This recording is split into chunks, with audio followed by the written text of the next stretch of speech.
My name is Donna Barrow, and I'm the author of What Remains Inside. It's a memoir set in the 1980s, in the early 1980s, in New Bedford, Massachusetts. And I was 15 when the story takes place. And New Bedford is in Massachusetts. It's near the coast. It's a small industrial city, kind of near Cape Cod, about an hour south of Boston, and it has a little bit of a rough reputation.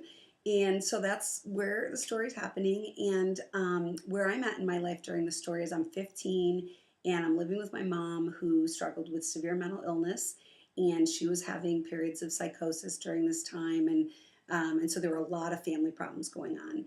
And at 15, it talks about how I dealt with some of those experiences and how I got into drinking and doing some other things that I probably weren't the best choices. But so I'm going to read a little bit of an excerpt. Where this excerpt starts is pretty early in the book. I meet this guy, I called him Mike, and I have just left a bar. I was underage, I was 15 or 16. I'd gotten in with a fake ID. And I left with this guy. And I had known him. He had gone to high school before he had graduated, but I was still in high school. And so it's almost like I decided to, I just ended up like totally fantasizing about this guy and using the possibility of a relationship with him as an escape for things that were happening in my family. And so this excerpt, we have just gotten together, and this is immediately after that. And I think it gives you a sense of the story, and it gives you kind of a picture of what it's like. So, so it starts out, he didn't tell me I was pretty or say that he loved me. It was as if he knew any girl would be appreciative of having sex with him because of his perfect masculinity. He lay down next to me when we finished, and he put his arm around me. "Let's go to sleep," he said, and leaned close to me and kissed me on the neck. It was a strange silence. After such a storm, so much ordinary calm. I looked around the room. The room seemed left over from when his friend, who owned the house, was a boy, before his mother left him and his dad. It was a weird, frozen in childhood scene. I saw now that there were pictures of Western scenes. In the dark light, I could make out a rope picture frame with a cowboy sitting on top of a pony. It was childlike, old-fashioned. The bed cast dark shadows on the paneling. I noticed a tall shelf. On it were sports trophies. So many, they seemed all jammed on the shelves. A couple of horseshoes were hung on the paneled walls, turned upside down for good luck. The lamp beside the bed was a little covered wagon, and the fabric that covered it was torn in a couple of places. I looked out the window, and the ice had formed around the edges. I thought of Jack Frost painting frozen scenes while Mike and I lay in our embrace. I turned to Mike. He was almost asleep. I didn't want to be in this foreign house with men I didn't trust. I wanted to go home. "I want to go home," I whispered. He turned and looked at me sleepily. "Now?" he asked. "Come on, let's go to sleep. It's too late and I'm drunk. I'll take you to breakfast tomorrow. We can hang out, and then I'll take you home." I was certain I didn't want to be in this house with his friend and his friend's father. I didn't want to slink down the stairs with Mike. I didn't want to talk to them in the morning. "Please," I said, "I really want to go." I got out of bed and started putting my clothes back on. I couldn't figure out my tights in the dark, so I just stuck them in my pocketbook. Somehow I managed to zip my dress. Mike didn't say anything as we drove back. He kept rubbing his eyes and smoothing his hair back over the top of his head with one hand. He didn't look at me either, but I looked at him for a long time. He didn't turn the radio on, so we just drove through the dark streets in silence. I watched him closely. He was someone to want.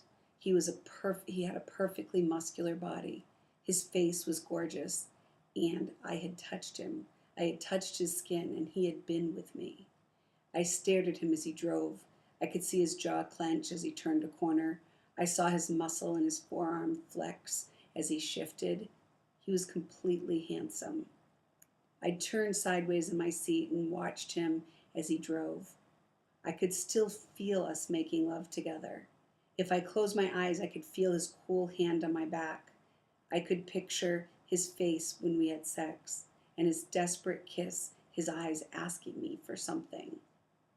He pulled onto my street and stopped the car in front of my house. Finally, he looked at me and smiled. All right, well, I didn't say anything. I was expecting him to kiss me. He looked at me for a minute and kind of smiled. What? He asked. Aren't you going to kiss me goodbye? I asked. He waited a long time, just staring at me, half smiling. Finally, he shook his head and started to lean into me, still shaking his head in disbelief.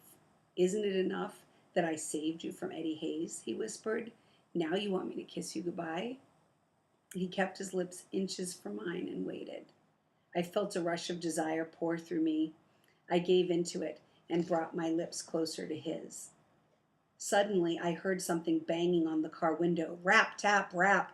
A fist was pounding on the window. I pulled away from him with a start and looked behind Mike through the window. I saw a large looming figure. I almost screamed, but when I turned, I realized that it was my mother, drunk, coming around to the front of the car. When she got to my side, she pulled hard on the handle and opened my door. Mike leaned towards the open door and put on a nice boy smile. Hello, Mrs. Barrow. When the door swung open, I could see that she was in just the top of her blue silk pajamas. The shirt hung just over her hips, and it was showing her nylon underpants underneath. Her cleavage was exposed, and she was swaying back and forth. Get the fuck out of the car, Donna, she yelled. I'm sorry, I said, and I ran out of the car. Mike pulled the passenger door closed and tried putting his car into drive. The transmission squealed, the car bucked and stalled. As he started it up again, my mother reached for me, raised her hand to hit me in the face. I put my hand out in front of my face to protect myself. When I did, I accidentally pushed her arm. You fucking whore, you hit me, she screamed, and grabbed me by the hair. Mike put the car into gear and drove off. My mother pushed me to the ground and hit me in the face. How dare you hit me, she screamed, and reached for me again. I tried to run towards the house, but I was cornered between her and the log fence. I don't know how long she had been out in front of the house or what had transpired before I got home, but one of the neighbors must have already called the police because I heard sirens and a police car pulling up in front of the house. 2 officers got out of the car and pointed flashlights towards my mother. The beams of light moved in shaky movements as they approached her. My mother released me and turned towards the officers. You are fucking pigs, she shouted. Get the fuck off my property. When she said property, she screamed it loud and long and started stamping her feet. I'll have fucking, but she couldn't fix her sentence. You'll have fucking arrested for trespassing. Please calm down and lower your voice, one of the cops said. You goddamn fucking pig. Shit. She lunged at the cop again. Now, ma'am, you need to calm down or we'll have to take you in. He was walking slowly, talking to her in a calm tone. His hands were out in front of him. He held them up as if to say, see, I'm not hiding anything. The other police officer walked closer to me and looked at me. I didn't recognize him, but he recognized me. He was from New Bedford High School, but had graduated several years ago. Is this your mother, Donna? He asked. Who are you? Mark Levine from New Bedford High. I'm a cop now, he said. He still looked like a high school kid. In a way, he was apologizing for being an adult now, for betraying his youth.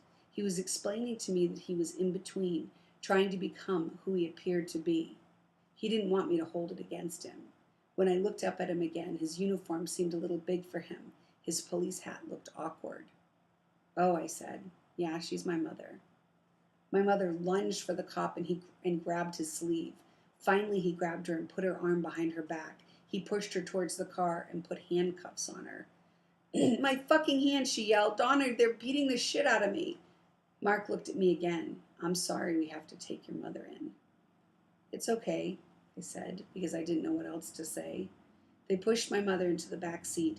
She was calling them fucking whoremongers. Then she started screaming in despair, Donna, Donna.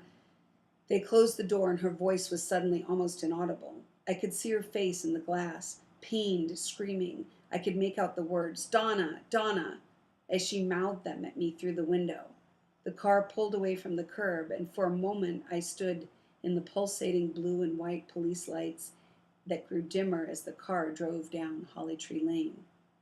I stood in the dark silence and realized that the sun was coming up.